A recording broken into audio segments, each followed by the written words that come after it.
అనగనగా ఒక ఊరు. ఆ ఊరిలో చాలా జంతువులు ఉండేవట. ఆ ఊరికి సమీపంలోనే ఒక చెరువు కూడా ఉండేదట. ఆ ఊరిలో ఉన్న ఆ జంతువులన్నీ ఆ చెరువుకు వచ్చి తన దాహం తీర్చుకునేవట. అలానే ఆ చెరువులో ఒక తాబేలు నివసించేదట. ఆ చెరువు దగ్గరికి రోజు ఒక 2 కొంగలు వచ్చి తన దాహం తీర్చుకునేవట.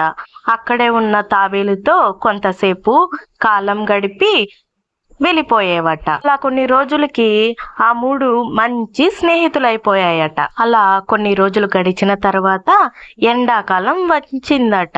మెల్లమెల్లగా ఆ చెరువు అయితే ఎండిపోవడం కొనసాగింది.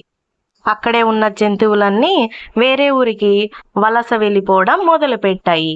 మరి ఆ కొంగలు వచ్చి ఈ తాబేలుతో మేము కూడా పక్క ఊరిలో ఒక చెరువు ఉంది, అక్కడికి వెళ్ళిపోదామని నిర్ణయించుకున్నాం అని ఆ తాబేలుతో చెబుతాయి. అందరూ వెళ్ళిపోతున్నారు, మరి నేను కూడా మీతో వస్తాను అని ఆ తాబేలు అందట.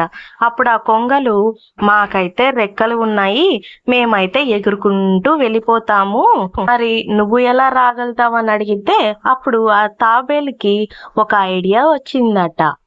నేను ఒక కట్టిపుల్ల తెస్తాను, మీ కొంగలు ఇద్దరు వాటిని 2 పక్కలా నోటితో పట్టుకొని ఉంటే నేను మధ్యలో ఆ కట్టిని పట్టుకొని వస్తాను అని చెబుతుందనమాట.